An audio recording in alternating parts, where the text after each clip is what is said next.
Welcome back to the channel of Truth, Trust and Transparency. Today we have another investor question issued to us on the YouTube channel. This one, there's a couple of moving parts and also probably a bit of context that I don't have, but I'm going to do my best to answer it. As always, it's not financial advice. However, if you guys ask me a question and want my opinion, I'm happy to give it. And the reason that I share it as a video is just because if there's a few more of you guys with the same trail of thought or a similar question, hopefully it provides value and a bit of guidance on a few things for you guys to think about. Taking your personal circumstances into consideration, you can then move on to making a decision that suits you.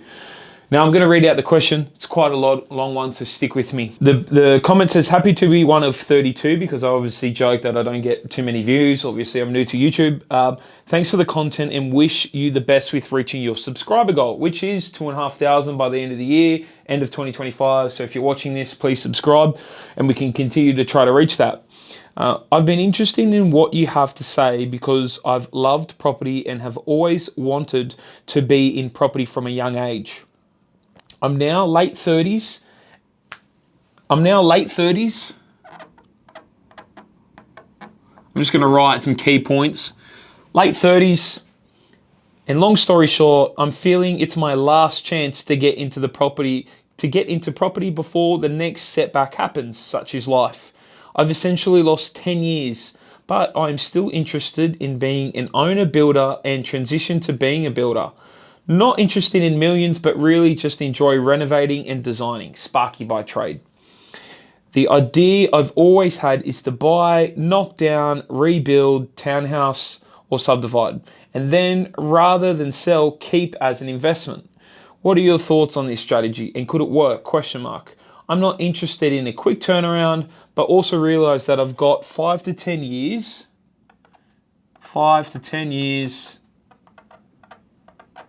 left.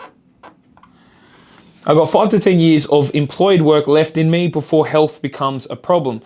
Current plan is to be debt-free in 5 years. Debt-free 5 years. Current plan is to be debt-free in 5 years with current small 2-bedroom home and then really want to ramp up investments. Now, a lot to unpack. The first question that I would pose, or the first part of my answer around this, is going to be current plan is to be debt-free in 5 years with small current 2-bed home and then really want to ramp for investments.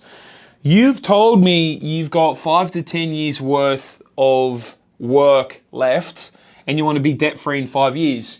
You can be debt-free in 5 years if you're putting all your money to paying off your PPR, but just know after that, when you stop working, if you don't have an income and you've only got a primary place of residence that you've paid off till zero, you're going to find it extremely hard to get a loan, provided, I'm not sure what your partner, or if you're single, if your partner's not working and you're not working, or if you're just by yourself and you decide that you don't want to work, it's going to be hard for you to jump into investments and get a loan if you don't have wads of cash for things like lease stocks, or you don't have some sort of income, because that's what the bank looks at when you go for a loan. The next question, or the next point I want to highlight is this person's a Sparky, right? And wants to make the transition to builder. Now, obviously, you're interested in building and construction. Cool. Don't have an issue with that. But also, if you've only got 5 to 10 years left, if you want to make this transition, it might take you 5 years, to become a builder that is decent and knows what they're doing, right? And if you want to retire by that time, that might be a lot of stress and effort to put on your own personal circumstances. Like imagine spending 5 years to become a builder, you get up and running and all that kind of stuff, you sort stuff out, and then you go, I'm only going to do this for 5 years, then you're retiring or not continuing to work. So for me, that's a bit of a problematic thing, and it reminds me of a story I tell you guys regarding this kid that messaged me he's a chippy and he wants to go down the development route. Now, the issue that this particular kid had with me when I was chatting to him, he's like, oh, look, I'm a builder. I want to do my own developments. I was thinking I can go and get my trades. I can go and get my draftsman's license to become a drafty so I can design my own projects. I said, yeah, but have you considered the time it takes for you to go out and do that compared to having just paid someone else? And I give you the example. For a small project, an architect might cost $15,000 to $30,000. It's not a lot of money. But if the time it takes that particular chippy builder to go out, get his draftsman's license, it might be 6 months. He's got to spend all this time, all this money, all this effort to go and get qualified, only to do, one project a year. It doesn't really, in my opinion, make sense to go out and do that. So personally, because you could go out and say the same for the landscape architect, and then you could go and say the same for, the engineer. You could go and get qualified and try do it all yourself. But sometimes you're just better off paying people a bit of money to get their skill set, because not only are you paying for, that 10, 15, 20 grand, you're also probably paying for a few years of experience of doing the thing and and them having the knowledge to deliver the right product. So same situation here is you're a Sparky, right? Sparkies, and everyone knows this, but I've got mates that are Sparkies too. They wipe their tears with $100 notes. You can make really good money as a Sparky. You definitely can. Whether it's your own gig, whether it's doing, you might be in a job now that you're working for a big electrical company. Can you venture off and do some side quests on a weekend under your own ABN? Can you post in the local group that you have, your local community group, to say, hey guys, I'm offering this sort of service? Is there a way that you can earn more money then, because that's what you're good at, rather than you want to get into the building game that might take, a couple of years to get into when you've only got such a short time frame left of work? Instead of, now around the development idea, the safest way for you to do this, and I've said it in a few other videos, is what issue you're going to have as well. And around, I don't really know how much you earn or how much money that you've got. If you are starting out and becoming a builder and it's on your own job, one thing, finance is going to be a little bit of an issue too, because banks wanting to see a separation between the owner and then the builder. Owner-builder's totally different issue. The second thing is going to be, if you're doing it on your first job, it might take you 6 months longer than someone else that has been knocking these townhouses up for, years and years and years. So you're then paying a price of an extra 6 months, or maybe it blows out to 8 months, because you don't know the process, you don't know the approval system, you don't know all these things, you don't know what you don't know. And because it's taken that long, you're going to end up paying a premium in terms of the project costs. Now, at what cost does that come when I could have paid a builder to do it instead? That could do it at a cheaper price, because they've got the relationships with the trades, and that can come in and do it in the time frame that saves me money, because I don't have holding costs. So I would consider, sometimes you don't need to try to do everything yourself. You can outsource, and when you outsource, you're paying that price for that person to come in. You're paying not only for them to come in and do the work, but their expertise in it to come in and knock it up. The safest bet for you, if you're going to go down this route, is going to be buying something that is a house that you can get side access to, and you can probably build something in the backyard. If you're demolishing the whole thing, it's going to cost you a lot more money, it's going to cost you a lot more time, and there's more risk. Here, if you get something with side access, you can put 2 fences up, you can have this rented out, this particular house rented out, providing you income, and then you can do whatever you want down the back, right? You can do whatever you want down the back. It can take you as long as possible, but you've de-risked the job because you have the house at the front. So that would be the strategy that I would look into if I was you personally, thinking of doing it. Probably 2 suggestions I'll make regarding this one. 3. 1, imagine telling me you're in your late 30s and you think you have no time. That is an absolute joke. You've got plenty of times. Health reasons aside, you've got plenty of time for your portfolio and to have things grow in value. Late 30s, definitely not an issue. I'm helping some guys at the moment, like through the course, that are in their 30s that have no assets or anything to their name.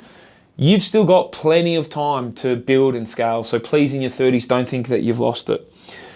I'm going to give you two things to look into personally. Sorry, I don't have a name for this particular person's profile, Zed. I'm going to give you two things to look at. The first one is going to be 3 to 4 bed arbitrage. Now, I know you like the construction game. So why don't we bite off a smaller chunk that we can chew through? 3 to 4 bed arbitrage. What I want you to do, you can look on platforms like Hashtag, for example, where you can identify a suburb that has a massive price discrepancy between 3 and 4 bedroom homes. What does that mean? It could mean there are 3 bedrooms in that suburb selling for, say, $500,000, and there are 4 bedrooms selling for $700,000. There's a $200,000 difference between 3 and 4 bedrooms. That data is readily available on things like Hashtag, and you can also double check it across realestate.com. But this is one technique where you can come in, you can identify the suburb, and like I've posted about him before, like Ben has done in our course, he bought a 3-bedroom house for, I think, $600. The 4 bedrooms in the area are about $750. So what he did is he negotiated early access during the settlement period to convert the 3-bedroom into a 4-bedroom. Now this could be, in Ben's particular case, it was converting a second dining room into a bedroom, but you might get a house that's a 3-bedroom house that you can do something like that internally, and then you can, or you can also add the dwelling on the back. Obviously, if you're adding the dwelling on the back or the side, you'll need to go through council. If it's an internal conversion, it's likely you won't need to. But I look at this sort of strategy. Why? Because then you can start to generate and get a taste of the building, the development, all those sorts of things at a smaller scale with less risk. In that particular case, if you're negotiating early access during settlement period, you don't actually own the property yet. So you're doing the work without owning the property, which is great because you don't have any holding costs, so that when you settle on it, you can then get it revalued as a 4-bedroom, and then you can also get it rented out as a 4-bedroom, which means you get an increase in value and you get an increase in rental price. So that would be something I would look into to dip the feet in, and I'm not sure where you're located, but there's those sorts of opportunities across Australia, especially East Coast, whether you're in Queensland, New South Wales or Victoria. So I would have a look into doing a few of those plays to see, if you can buy something for a 3-bedroom price as well. It's a little bit lower in terms of how much money you'll need. Then you can get it to a 4-bedroom. You might even hold these things for 10 years, then sell it for then sell it as a 4-bedroom, and you've had a higher yield, so it's helped with holding costs. The next thing I want you to look at too, given your circumstances, late 30s, you're looking to retire in 5 to 10 years. What I see from this, and obviously with your health concerns, is you may not want to get too hands-on involved. If you've got health concerns, then why are you going out there and trying to become a builder? Builders, it's hard work. There's extra stress related. So another thing I want you to have a look at, and I've done a few interviews on my podcast channel, is rental arbitrage. So I've met with plenty of guys that do this. Essentially what they do is, for very little money, they will rent out a 5-bedroom home for $1,000 a week, and then they will sublease each of those rooms individually. Now they might rent them out for $300 or $350 a week. They pay the landlord the $1,000, and then they pocket what's on top. There are more than enough people that are making a lot of money on these. Like I spoke with a guy the other day where you can make $10,000 to $20,000, 10, 20. He's even got one that was doing $2,000 a week profit on these deals. So if you feel like you don't have much time left, if you feel like you don't want to be too involved, that could be something that you look into and a strategy, you go down the rabbit hole. Why? Because there's less capital required, there's less risk. And once you know your numbers, it's a good way for you to generate cash flow. So if you need to retire early, you can have 3 or 4 of these paying you a little bit of income to be able to help you out. Whereas it seems that you've only got one times PPR. I don't know your cash position as well, which makes it hard too. But if you've only got 5 to 10 years, you need to move pretty quick. So it's either commercial if you've got heaps of cash, or it's buying investments and holding for the good part of 10 years. But if you don't, then there's sort of this arbitrage. There's the rental arbitrage as well. You can go down that particular route. Guys get started for under 10 grand. Head over to Everything Property, have a listen to a few of those episodes and browse through. But there's guys that have been making hundreds of thousands of dollars by doing that sort of form. You can lock in and say to the landlord, look, yeah, 4 or 5 year lease, you sublet the rooms out, and that's a good way for you to generate cash flow for your retirement in a short period of time, should you not have enough money to get into things like commercial development, all that kind of stuff. And then number 3, if you do the develop/building route, I would think really hard and carefully around the type of projects that you're doing, the stress that you can go under with your health conditions. Ideally, you do something where you can retain the front dwelling, or retain that house, have it rented out, corner block, put a fence down it, you can rent it out. That way you have, rental coming in, you don't have too many holding costs, and you can build something, build something on the back of the block, build a house. But you obviously still need to do your numbers, and there's a lot more at stake, especially if you want to try to do that yourself. But for me personally, Zed, there's some 3 options to think about. I don't have a heap of data in terms of like what your income is, how much money that you have saved and all that, and how much money you want in retirement. But you've got the 1 PPR that you said is a 2-bedroom. That's cool. One thing you should think about as well is that paying down your PPR is great, but you also want to have a look into debt recycling. I've done videos on my channel about this before, what it is, how it works, but ideally, because you paying down the money that is on your mortgage is great, but could you use that money to buy investments? Because when you leverage into an investment, and that, that 50 grand that I used to leverage into or that, 75 grand that I used to leverage into a $400,000 house, well, that house, if that goes by 10%, that $400,000 house, I've made 40 grand in 1 year, and I've only put, say, 60, 70 grand into it. After 2 years, I've made my money back, right? So, and then it's like, okay, well, can we hold them for a cycle? Can we hold them for 10 years for them to double? I can sell off, say, 2 of those, or maybe I sell off 1, keep the other, and then for the rest of the profits, I use it to pay out my PPR. Now, I don't know what the price of your PPR is, but that would be something I consider too. Then I can start to think about this sort of play here as a Sparky. One thing that you have an advantage as a Sparky too, you probably have a bunch of mates that are tradies. You probably have a mate that is a chippy tradie. Can we help each other out on weekends? I know a ton of mates, always regretting I didn't do a trade, that when they build a house, all their tradie mates come over and help with all the different disciplines. And then the next mate buys one, they sort of all help each other out, and that's the favor. So my question to you is that if you're doing something like this 3 to 4 bedroom, I'm sure you've got a chippy mate that you can, help out, do some Sparky work for, or that potentially that you have worked with. If you're in residential, I'm sure that you're on job sites with chippies all the time. So that could be an option. 2 is if your cash position isn't the greatest and you're trying to get into or produce something for retirement, then I'd look at the rental arbitrage stage. And then the 3rd, if you are going to do some sort of develop or build, look at something where you can retain the dwelling for cash flow and value purposes.